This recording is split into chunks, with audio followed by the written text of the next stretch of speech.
முதல்வர் அவர்களுடைய பிறந்த நாள். முதல்வருக்கு ஒரு கோரிக்கை வைக்கிறேன். இங்கு நான் சட்டமன்றத்திற்கு வந்த நாட்களில் இருந்து அவை பணியாளர்கள் எல்லாருக்கும் இது மாதிரி ஒரு டம்ளர்ல ஒவ்வொரு இடமா போய் தண்ணி கொடுத்துக்கிட்டு இருக்காங்க. இன்னைக்கு நம்ம ரொம்ப அட்வான்ஸ்டா போயிட்டு இருக்கோம்.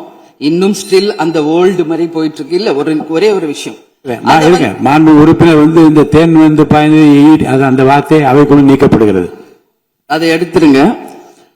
அடுத்ததுங்க, இது மாதிரி கொடுக்கறது ஒன்லி கிளீன்லினஸ் ஒண்ணு. அவை பணியாளர்களுக்கு நிறைய வேலை இருக்கு. ஒவ்வொரு டேபிளா அவங்க தவழ்ந்து கொடுக்கறது நமக்கே பாக்குறதுக்கு ஒரு மாதிரி இருக்கு. சோ சிஎம்க்கு ஒரு ரெக்வெஸ்ட், பெட் பாட்டில்ஸ்ல ஒவ்வொரு டேபிள்லயுமே பாட்டில்ஸ் நீங்க குடி தண்ணீர் வச்சிடலாம். குடிச்சிட்டு அவங்கவுங்க இடத்துல அவங்கவுங்க வச்சிட போறாங்க. இதனால கவர்மெண்ட்டுக்கு எக்ஸ்ட்ரா செலவும் ஒன்னும் வரப்போறது இல்ல. அவங்கவுங்க இடத்துல வச்சிடலாம் அப்படின்ற என் கருத்தை நான் சொல்றேன். ஏன்னா இது டம்ளர்ல கொடுக்கறதும் அது மறுபடியும் கேட்கறதும் அவங்க வருவதும் அவங்களுக்கு நிறைய பணிகள். அது பதில் ஒவ்வொரு சீட்ல ஒரு பெட் பாட்டில்ஸ் மாதிரி கண்ணாடி பாட்டில்ல வாட்டர் வச்சுட்டா அவங்களுக்கு தேவைக்கு எடுத்துட்டு கொடுத்துடலாம்.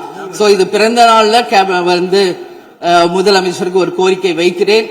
அதுக்கு நாம நெகிழியில வேண்டாம், பிளாஸ்டிக் பாட்டில்ஸ் நம்ம அலோவ் பண்ண வேண்டாம், கண்ணாடி பாட்டில்ல நம்ம வைக்கலாம்.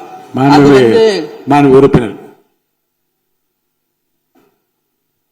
மாண்புமிகு பேரவைத் தலைவர் அவர்களே, அந்நியார் அவர் ஒரு நல்ல கருத்தை இங்கே சொல்லியிருக்கிறார்கள். அந்த கருத்து ஏற்புடையது அல்ல என்பதை நான் தெரிவித்துக் கொள்ள கடமைப்பட்டிருக்கிறேன். என்ற கோபம் வந்தால் தண்ணி பரலை கொண்டு வாய்ப்பு இருக்கிறது.